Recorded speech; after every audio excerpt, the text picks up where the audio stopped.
News చూస్తున్నారు. యాదాద్రి భువనగిరి జిల్లా కేంద్రంలో దారుణం చోటు చేసుకుంది. ఇన్స్టాలో అసభ్యకర పదజాలంతో దూషించడంతో ఆత్మహత్యకు పాల్పడింది హాసిని అని చర్చ జరుగుతోంది. అక్కడ నిఖిల్ అనే యువకుడు వేధింపుల కారణంగా ఆత్మహత్య చేసుకుందంటూ కూడా పేరెంట్స్ ఆరోపిస్తున్నారు.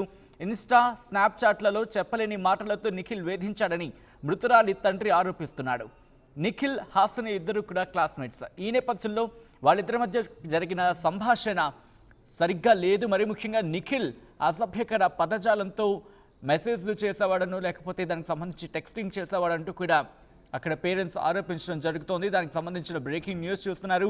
యాదాద్రి భువనగిరి జిల్లా కేంద్రంలో దారుణం జరిగింది. ఇన్స్టాలో అసభ్యకర పదజాలంతో దూషించడంతో ఆత్మహత్య చేసుకుందంటూ కూడా హాసిని అనే అమ్మాయికి సంబంధించి కుటుంబం ఆరోపించడం జరుగుతోంది. నిఖిల్ అనే యువకుడి వేధింపుల కారణంగా ఆత్మహత్య చేసుకుందంటూ కూడా ఇక్కడ ఆ తల్లిదండ్రులు ఆరోపిస్తున్నారు. ఇన్స్టా స్నాప్చాట్లలో చెప్పలేని మాటలతో నిఖిల్ వేధించాడంటూ కూడా మృతురాలి తండ్రి ఆరోపిస్తున్నారు. దానికి సంబంధించిన బ్రేకింగ్ న్యూస్ చూస్తున్నారు. అప్డేట్స్ అందించేందుకు మా ప్రతినిధి రమేష్ ఫోన్ లైన్లో సిద్ధంగా ఉన్నారు. అంతకన్నా ముందు తండ్రి ఇదే అంశానికి సంబంధించి రియాక్ట్ అయ్యారు. ఒకసారి ఆయన ఏమన్నారు చూద్దాం. నా పేరు సతీష్ కుమార్ సార్. నా బిడ్డ పేరు హాసిని. మేము ఉండేది భువనగిరిలో నివాసం విద్యానగర్. అయితే శనివారం నాడు మా బామ్మది సీరియస్ అయితే హైదరాబాద్ దవాఖాన కొంపెలు తీసుకుపోయినాము. శనివారం ఆదివారం 2 రోజులు అతని గురించి తిరగడం అయింది. నేను మధ్యాహ్నము మా భార్య అందరం కలిసి మేము వెళ్ళేవాళ్ళేము. మేము అందరం వెళ్ళిపోయినాము చూడడానికి. 5:30 నుంచి 4:30 టైం నుంచి అతను ఒక నిఖిల్ అనే వ్యక్తి మా బిడ్డను విపరీతమైన వేధింపు ఎట్లా అంటే అసలు సంబంధం లేని మాటలు, చనిపోయడానికి 100% గురి చేసి ఆమె సాగుకు కారణమైండు. ఆ వ్యక్తి పేరు నిఖిల్. టేకుల సోమవారం వాళ్ళ సొంత ఊరంట. వాళ్ళు ఉండేది ఇప్పుడేమో రామ్నగరు. మా బిడ్డ ఫోన్లో ఇన్స్టాగ్రామ్లా స్నాప్లా అవన్నీ చూస్తే ఆ మాటలకు మాకే ఎట్లా అనిపిస్తుంది అంటే చెప్పరాని బాధ. నువ్వు ఎందుకు పనికి రావే, నువ్వు మనమే, నువ్వు సావే, నువ్వు ఎందుకున్నవే అని విపరీతమైన సాగు గురి చేసి మా బిడ్డ ఎవరి చెప్పుకోలేక ఆమె ఉరేసుకొని చనిపోయింది సార్. నాకు న్యాయం చేయండి సార్, మీ దండం పెడతా. నా బిడ్డను న్యాయం చేయండి సార్, ఇమీడియట్లీ న్యాయం చేయండి సార్. నా పానం పోతుంది సార్. నాకు ఒక్కగానొక బిడ్డ సార్.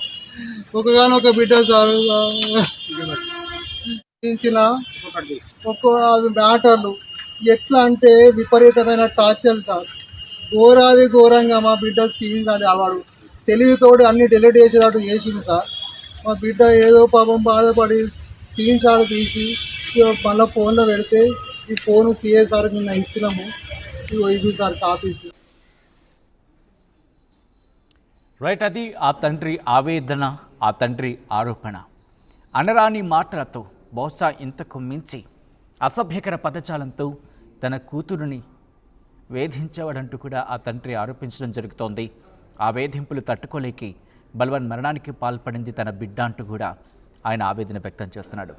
అప్డేట్స్ అందించేందుకు మా ప్రతినిధి రమేష్ ఫోన్ లైన్లో సిద్ధంగా ఉన్నారు. రమేష్, అసలు ఇంతకీ ఏం జరిగింది? ఇన్వెస్టిగేషన్ ఎంతవరకు వచ్చింది? అతగాన్ని అదుపులోకి తీసుకున్నారా పోలీసులు? ప్రస్తుతం ఈ విషయంపై పోలీసులు కేసు నమోదు చేసుకున్నారు. ఎవరైతే ఆ విద్యార్థి నిఖిల్ ఉన్నారు, మెసేజ్లు పంపినటువంటి నిఖిల్ కోసం కూడా గాలింపు చర్యలు చేపట్టడం జరిగింది. ప్రస్తుతం అతను పరారీలో ఉన్నట్లు తెలుస్తుంది. నిఖిల్, హాసిని ఇద్దరు కూడా భువనగిరి పట్టణానికి చెందిన వారు. వీరికి గత కొంతకాలం ఎప్పటి నుంచి కూడా చదువుకున్నటువంటి పరిచయం ఉంది. ఆ పరిచయంలోనే భాగంగా కూడా ఆ తరచూ ఇంతకు ముందు ఇద్దరు కూడా ఇష్టపడి ఉన్నటువంటి వ్యక్తులే. కానీ గత కొంతకాలం నుంచి కూడా ఆ మెసేజ్లు ఏదైతే చూస్తున్నామో, ఆ మెసేజ్లు ఏదైతే అమ్మాయికి మెసేజ్లు పంపిస్తూ కూడా నువ్వు ఆ బెసికి వేస్ట్, చెరుకు వేస్ట్, ఒక అసభ్య పదజాలంతో ఉన్నటువంటి మెసేజ్లు, మనం చెప్పరానటువంటి మెసేజ్లు, నువ్వు ఇక బతికుండి కూడా వేస్ట్, చచ్చిపో అంటూ కూడా నిన్న సాయంత్రం ఆ మెసేజ్ పెట్టిన సమయం కూడా చూస్తున్నాం. 6 గంటల సమయంలో కూడా మెసేజ్ పెట్టడం జరిగింది. ఎగ్జాక్ట్లీ ఆ మెసేజ్ చూసిన తర్వాత ఒక 15-20 నిమిషాలకే అమ్మాయి ఇంట్లో ఉరి వేసుకొని కూడా ఆ ఆత్మహత్యకు పాల్పడింది. తల్లిదండ్రులంతా కూడా కన్నీరు మున్నీరవుతున్నారు. హాసిని తండ్రి చెప్తున్నటువంటి ప్రకారం మాత్రం నిఖిల్ అనే ఆ యువకుడు తమ కూతురికి ఈ విధంగా ఇలాంటి మెసేజ్లు పంపుతున్నారు, అసభ్యకరమైనటువంటి మెసేజ్లు పంపుతూ వేధింపులకు గురి చేస్తున్నారు. ఆ వేధింపులు భరించలేకనే తన కూతురు ఆత్మహత్యకు పాల్పడిందని తండ్రి చెప్తున్నటువంటి పరిస్థితి కనిపిస్తుంది. వీరిద్దరు కూడా ఇంటర్లో క్లాస్మేట్స్ అని తెలుస్తుంది. ప్రస్తుతం అమ్మాయి డిగ్రీ చదువుతున్నది భువనగిరి పట్టణంలోనే డిగ్రీ చదువుతున్నటువంటి పరిస్థితి కనిపిస్తుంది. నిన్న సాయంత్రం ఇంట్లోనే ఎవరు లేని సమయంలో కూడా వేరే రూమ్ లోకి వెళ్లి కూడా ఈ విధంగా ఆత్మహత్యకు పాల్పడింది. గత కొంతకాలంగా మెసేజ్లు కూడా అతను మొత్తం ఆ స్క్రీన్ షాట్స్ ఆ డేటా అంతా కూడా తీసుకొచ్చి మీడియా ముందు కూడా చూపించడం జరుగుతుందని చెప్పవచ్చు. నిన్న వచ్చినటువంటి మెసేజ్ల ఆధారంగానే చనిపోయిందని పోలీసులకు కూడా ఇదే విధమైనటువంటి ఆ మెసేజ్లను కూడా వాగ్మూలాన్ని కూడా ఇవ్వడం జరిగిందని చెప్పవచ్చు.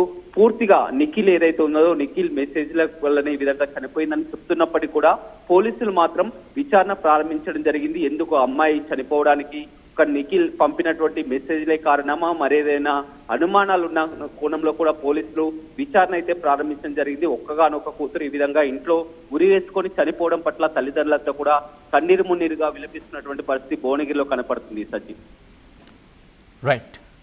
రైట్ రమేష్. సో మొత్తంగా అయితే మాత్రం ఇటు ఈ అంశానికి సంబంధించి పోలీసుల ఇన్వెస్టిగేషన్ వేగవంతమైంది.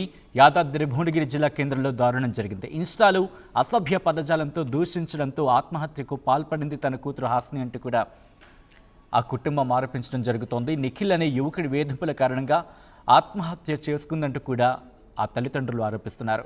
ఇన్స్టా స్నాప్చాట్లలో చెప్పలేని మాటలతో నిఖిల్ వేధించాడంటూ కూడా మృతురాలి తండ్రి ఆరోపించడం జరుగుతోంది. నిఖిల్ హాస్ని ఇద్దరు కూడా క్లాస్మేట్స్. ఈ నేపథ్యంలో వాళ్ళిద్దరి మధ్య జరిగిన ఆ వాట్సాప్ సంభాషణ కావచ్చు, లేకపోతే ఇన్స్టా కావచ్చు, సోషల్ మీడియా ప్లాట్ఫామ్స్ ఎగ్జాక్ట్గా సోషల్ మీడియా ప్లాట్ఫామ్స్లో వాళ్ళు చాట్కి సంబంధించి మీరు చూస్తే కనుక అక్కడ బ్లర్ చేస్తున్న ఆ పదాల దగ్గర మనం మాట్లాడుకోలేనివి, మనం మాట్లాడడానికి తగ్గనివి, వినడానికి కూడా ఇబ్బంది పడి అటువంటి పదాలు అక్కడ ఉపయోగించడం జరిగింది. కాబట్టి వాటిని మేము బ్లర్ చేయడం జరిగింది.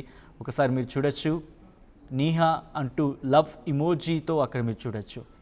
దాంతోపాటు ఆ కాన్వర్సేషన్ మీరు చూస్తున్నారు ఆర్టీవీ స్క్రీన్ మీద.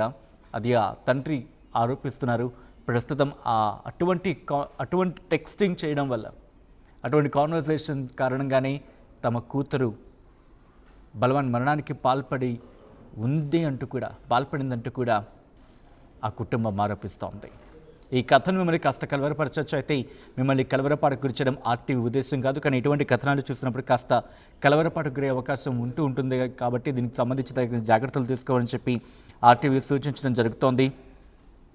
బయట ప్రపంచంలో ఏం జరుగుతుందో మీకు చూపించడం, తద్వారా మీకు అవగాహన కల్పించడం, మిమ్మల్ని అప్రమత్తం చేయడంలో భాగంగానే ఈ కథను చూపించడం జరుగుతుంది తప్ప మిమ్మల్ని కలవరపాటు గురి చేసే ఉద్దేశం ఆర్టీవీకి ఎన్నడూ ఉండదు.